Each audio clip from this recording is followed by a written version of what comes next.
साहित्य लहर में आपका स्वागत है। आज मैं आपके लिए मालती जोशी जी की कहानी आउटसाइडर लेकर आई हूँ। स्टेशन से लौटते हुए रात के 11 बज गए थे। नए जोड़े के हनीमून पर रवाना होते ही शादी का कार्यक्रम एक तरह से संपन्न हो गया था। नीलम थकान से निढाल हो रही थी, पर सब कुछ ठीक से निपट जाने से मन एकदम हल्का हो आया था। अब वह निश्चिंत होकर बिस्तर में दुबक जाना चाहती थी, पर जनता का इरादा कुछ और ही था। बच्चों को जबरदस्ती सोने के लिए भेजकर सबके सब ड्राइंग रूम में ही जम गए थे। थोड़ी देर बैठ लो ना दीदी, पूनम ने कहा। पिछले दिनों इतनी भागम भाग मची रही, फुर्सत से बैठकर दो बातें भी नहीं हो पाई। पम्मी ठीक ही कह रही थी। घर की इस आखिरी शादी में पूरा परिवार इकट्ठा हो गया था। सुदीप तो इतनी दूर कनाडा से आया था, पर कुशल क्षेम पूछने के अतिरिक्त उससे ज़्यादा बात करने का वक्त नहीं मिल पाया था। पूरे वक्त आपाधापी मची रही। अब जाकर थोड़ी फुर्सत मिली है तो इन लोगों के जाने की घड़ी पास आ गई है। पूनम 4 दिन बाद अपने ससुराल चली जाएगी। सुदीप भी अपने ससुराल वालों से मिलना चाहेगा। भला इतनी दूर बार बार आना कहाँ होता है। शादी के बाद पहली बार तो आना हुआ है। सुषमा भी तो अपनों से मिलने के लिए बुलबुला रही होगी। सोने का प्रोग्राम मुलतवी कर नीलम अपने प्रिय कुर्सी पर बैठ गई थी। एक सुमित को छोड़कर उसका परिवार उसके सामने था। सुदीप, सुजीत, दोनों भाई, उनकी बहुएं सुषमा और अलका, बहन पूनम और उसके पति नरेश। अपने इस परिवार के लिए वह पिछले 25 साल से खट रही थी। आज छोटे की शादी के साथ उसकी सारी जिम्मेदारियां पूरी हो गई थी। वह अपने आप को बहुत हल्का और कृतार्थ अनुभव कर रही थी। तुम सब लोग आ गए, बड़ा अच्छा लगा। शादी में रौनक हो गई, उसने भाव विभोर होकर कहा। दीदी, हम लोगों को तो खैर आना ही था, पर असली रौनक तो बड़े भैया के आने से हुई, पम्मी बोली। पिछली दोनों शादियों में वे नहीं थे तो बहुत बुरा लगा था। इस बार तो उसे आना ही था, घर की आखिरी शादी जो थी, नीलम ने कहा। इसके लिए तो समधी जी से भी लड़ गई थी। साफ कह दिया था कि भाई साहब, जब तक बड़े का प्रोग्राम नहीं आता मैं शादी की तारीख तय नहीं कर सकती। घर की आखिरी शादी है, सबका होना निहायत ज़रूरी है। दीदी, तुमने मेरी छुट्टी का इंतज़ार किया, सचमुच बड़ा अच्छा किया, पर बार बार यह आखिरी शादी का जुमला क्यों रट रही हो? दीपू, मेरा मतलब इस जनरेशन की शादी से था। तुम्हारी प्रिया तो अभी बहुत छोटी है ना। मैं प्रिया की शादी की बात नहीं कर रहा। तो दरअसल हम लोग, कहते कहते सुदीप चुप हो गया। सहारे के लिए उसने सुजीत और पूनम की ओर देखा। सुजीत ने तो संकोच से आंखें झुका ली, पर पूनम तो हमेशा से बोल रही है। झट बोल उठी। दीदी, बड़े भैया का मतलब है कि अब आपकी सारी जिम्मेदारियां समाप्त हो गई है। अब आपको भी सेटल हो जाना चाहिए। But I am quite well settled.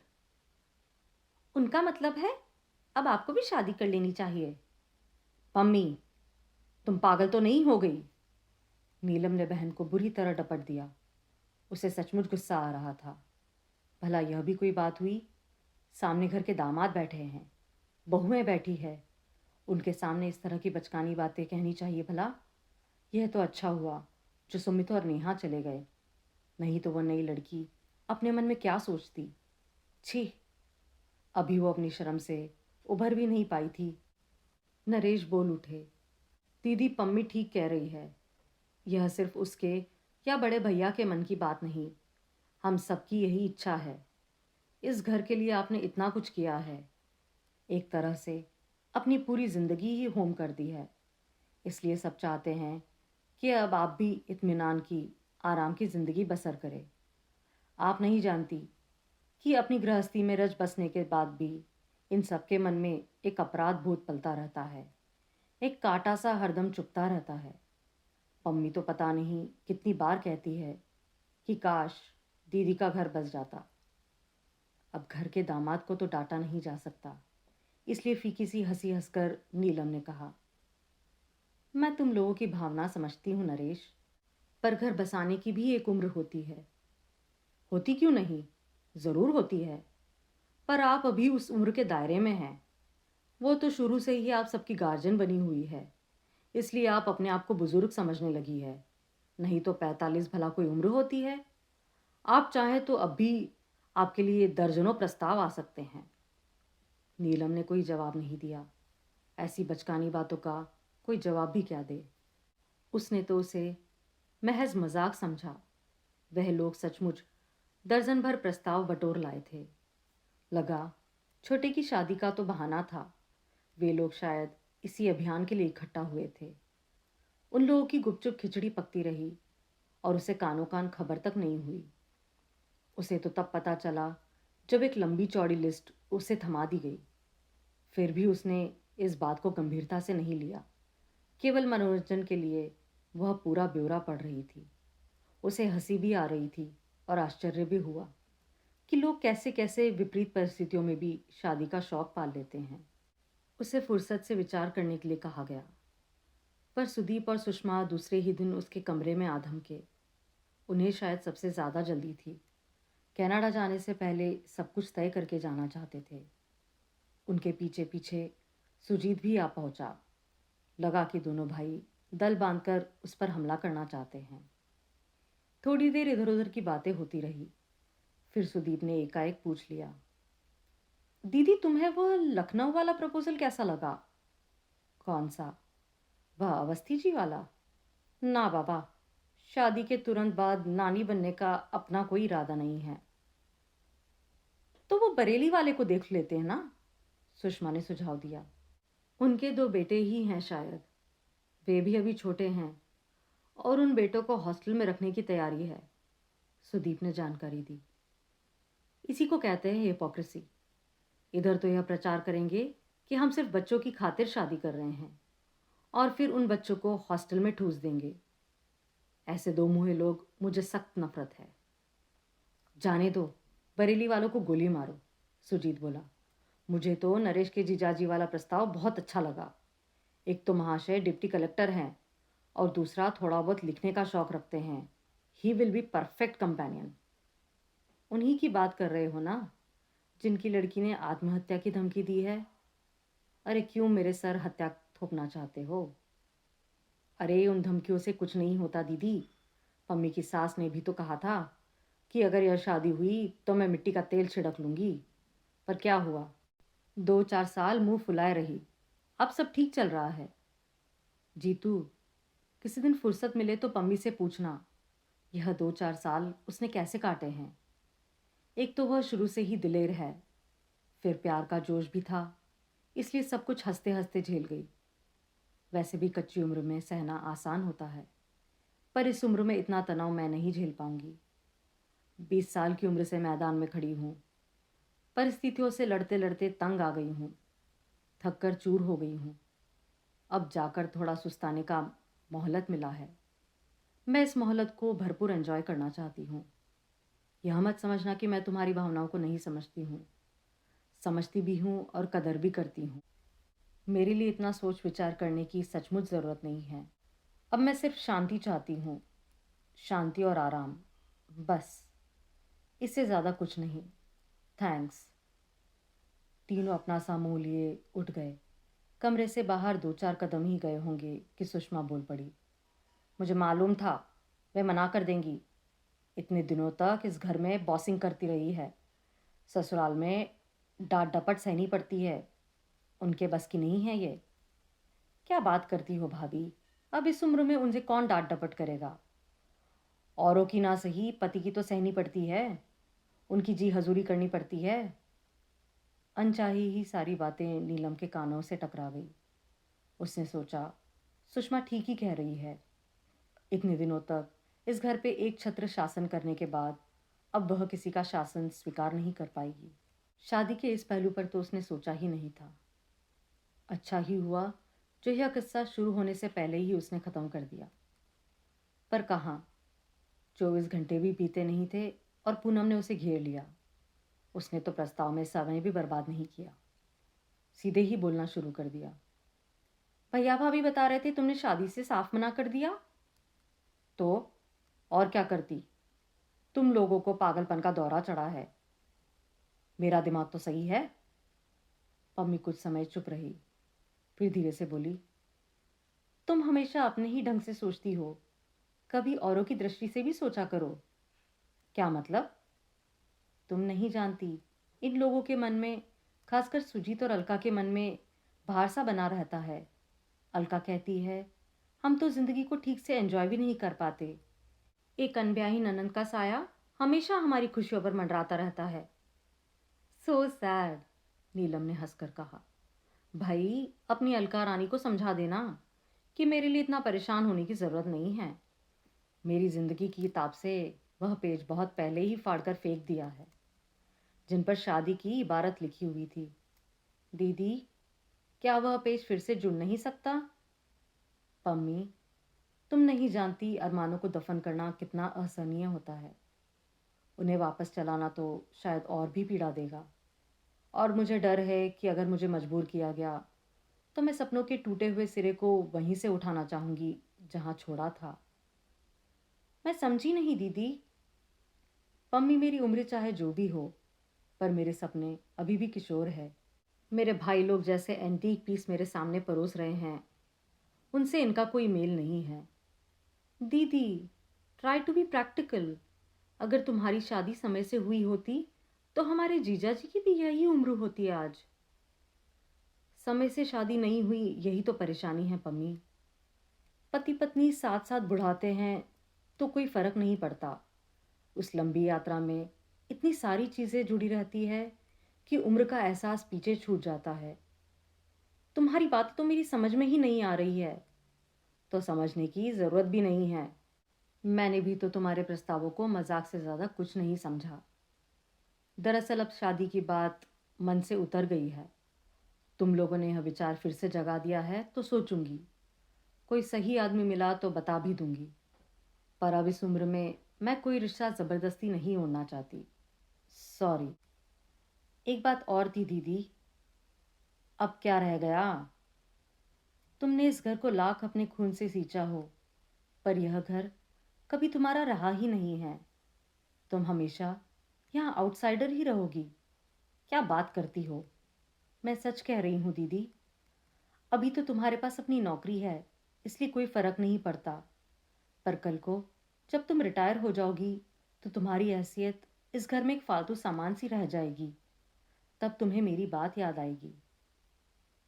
नीलम कहने को हुई, जिस दिन ऐसा होगा मैं तुम्हारे पास चली आऊंगी। पर नहीं कहा। यह प्रस्ताव तो पूनम को खुद देना चाहिए था। नहीं दिया तो बुरा भी लगा, पर चुप लगा गई। अब इससे क्या कहे? वो बेचारी तो खुद ससुराल के आतंक से त्रस्त है। कहना होगा तो सुदीप से कहेगी। खुद तो इंजीनियर बनते ही शादी कर ली और विदेश चला गया। दोबारा पलटकर भी नहीं देखा। तब का गया है, अब आया है। वहाँ बैठकर दीदी का ख्याल भी नहीं आया। अब जब सारी जिम्मेदारियां खत्म हो गई है तो दीदी की शादी का शौक सवार हुआ है। लेकिन सुदीप से भी वह कुछ नहीं कहेगी। अपने भाई बहनों पर उसकी अपार ममता है। शिकायत कभी अगर थी तो वह अम्मा से थी। माँ होकर भी उन्होंने बहुत पक्षपात किया। कमाने का भार बड़ी बेटी के कंधों पर डाल दिया। वह बाकी बच्चों का लालन पालन करती रही। उम्र नीलम की मुट्ठी से रेत की तरफ फिसलती रही और अम्मा जानकर भी अनजान बनती रही। पिता की आकस्मिक मृत्यु के बाद जब उसने घर की बागडोर संभाली थी, तब यह नहीं सोचा था कि अब यही उसकी नियति होगी। मन में एक क्षीण आशा थी कि कल को भाई जब किसी लायक हो जाएंगे तो वह अपनी जिंदगी जी सकेगी। पर वह आशा दुराशा साबित हुई। दीपू के इंजीनियर होते ही उसके लिए रिश्ते आना शुरू हो गए। अम्मा एकाएक बहू का चेहरा देखने के लिए व्यग्र हो गई। शादी के बाद जब दीपू के साले ने उसे कनाडा बुला लिया तो उससे ज़्यादा खुशी अम्मा को हुई। घर में एक अनब्याही लड़की बैठी है और उसकी शादी बेहद ज़रूरी है। इस तथ्य से अम्मा ने जैसे आंखें ही मूंद ली थी। अगर वे जानती कि बेटे को हमेशा के लिए विदा कर रही है तो शायद कभी अम्मा इतनी उत्साहित नहीं होती। अपने अंतिम दिनों में वे बेटे को देखने के लिए तरस गई थी। चित्रों से अब उनका मन भर गया था। पर नीलम की हर चिट्ठी का जवाब यही आता, दीदी, इतनी जल्दी इतने सारे पैसों का जुगाड़ कहाँ से करूं? बार बार सुषमा के भाई के आगे हाथ फैलाना नहीं चाहता। बेचारी अम्मा मरने के बाद भी उन्हें अपने बड़े बेटे का कंधा नहीं मिला, ना दर्पण। उन दिनों प्रिया होने वाली थी और सुदीप का वहाँ रहना बहुत ज़रूरी था। और फिर एक बार इमरजेंसी बीत गई तो उसका आना टलता चला गया।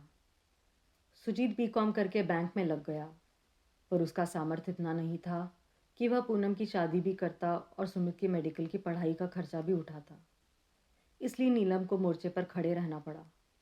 पूनम की शादी का तो अच्छा खासा नाटक हो गया था। बड़ी कठिनाई से उन लोगों का मुंह बंद किया जा सका। फिर अच्छी सी लड़की देखकर उसने सुजीत की भी शादी कर दी थी। पूनम के जाने के बाद घर एकदम सूना हो गया था। अलका ने आकर उस सूनेपन को भर दिया। सुमित की शादी के लिए उसे सर नहीं खपाना पड़ा। उसने खुद ही तय कर ली थी। घर की आखिरी शादी भी बड़ी धूमधाम से संपन्न हुई। अपने सारे कर्तव्यों से निर्मित होकर कितनी खुश थी नीलम, पर इस बेवक्त की शहनाई ने सब गुड़गोबर कर दिया था। गनीमत यह हुई कि उसकी शादी का प्रसंग जिस तेजी के साथ उठा था उतनी ही जल्दी दब गया। पम्मी के चले जाने के बाद किसी ने चर्चा तक नहीं की। जिंदगी फिर से डेरे पर चलने लगी थी। लोग अपने में मशरूफ हो गए थे। सुमित और नेहा गोवा से आ गए थे और अब सुदीप का सामान बन रहा था। उसने शादी के लिए 15 दिन की छुट्टी ले रखी थी, पर उसका मन हुआ कुछ दिन और बढ़ा ले ताकि ज़्यादा से ज़्यादा समय दीपू के साथ बिता सके। उस दिन ज्वाइन करने के लिए कॉलेज गई तो साथ में एक एप्लीकेशन भी लेती गई। प्रिंसिपल मैडम ने उस एप्लीकेशन की ओर देखा भी नहीं। बोली, आज तुम नहीं आती तो घर संदेश भेजने वाली थी। क्यों, कोई ज़रूरी काम था? हाँ, ट्रांसफ़र ऑर्डर आया है। ट्रांसफ़र और प्रमोशन एक साथ। प्रिंसिपल बनकर जा रही हो? कहाँ? खैर, जगह तो बहुत दूर बस्तर में है, पर सुनते हैं बड़ी शांत जगह है।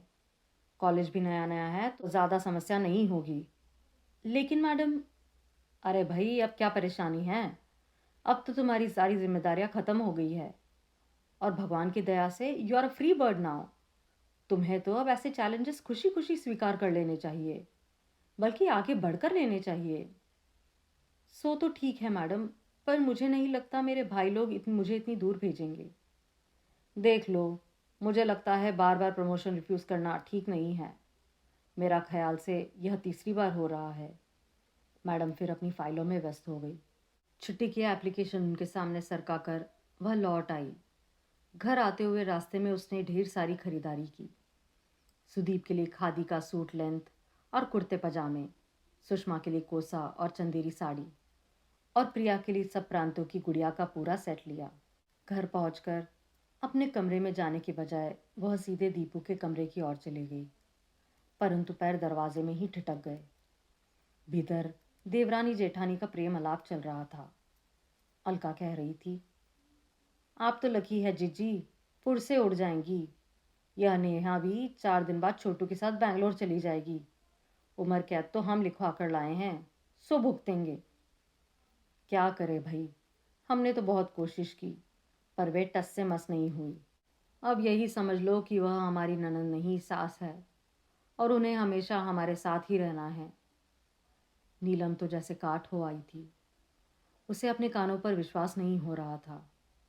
उसके आगे पीछे डोलने वाली, उसे मिश्री घुले स्वर में बात करने वाली अलका उससे क्या सचमुच इतना उब गई है कि उसका साथ उसे उम्र कैद लगने लगा है, और अलका को उस उम्र कैद से रिहा दिलाने के लिए शायद उसकी शादी का प्रपंच रचा गया। वाह, इसके बाद वहाँ खड़ा रहना या उन लोगों से सामना करना उसके लिए संभव नहीं था।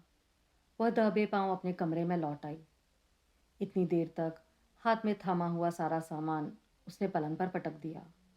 अब उसे एहसास हुआ कि उसके हाथ दर्द हो रहे हैं, पर यह बोझ तो कुछ भी नहीं था। उस दर्द से निजात पाना क्या संभव था? रात खाने की मेज़ पर रसगुल्ले का एक बड़ा सा डोंगा सजा हुआ था। उसने शाही अंदाज में ऐलान किया, यहाँ मेरे प्रमोशन की मिठाई है, प्रिंसिपल बनकर जा रही हूँ। अरे वाह, कहाँ? जगह तो खैर बहुत दूर बस्तर में है। आजकल हर जगह कॉलेज खुल रहे हैं, पर सुनते हैं जगह बड़ी शांत है। मुझे तो इस समय सबसे ज़्यादा शांति की ज़रूरत है। इस आपाधापी से तंग आ चुकी हूँ। बार बार प्रमोशन ठुकराना अच्छा नहीं लगता। पहले तो खैर मजबूरी थी, अब तो कोई बहाना भी नहीं है। इस बात पर सभी एक मत थे।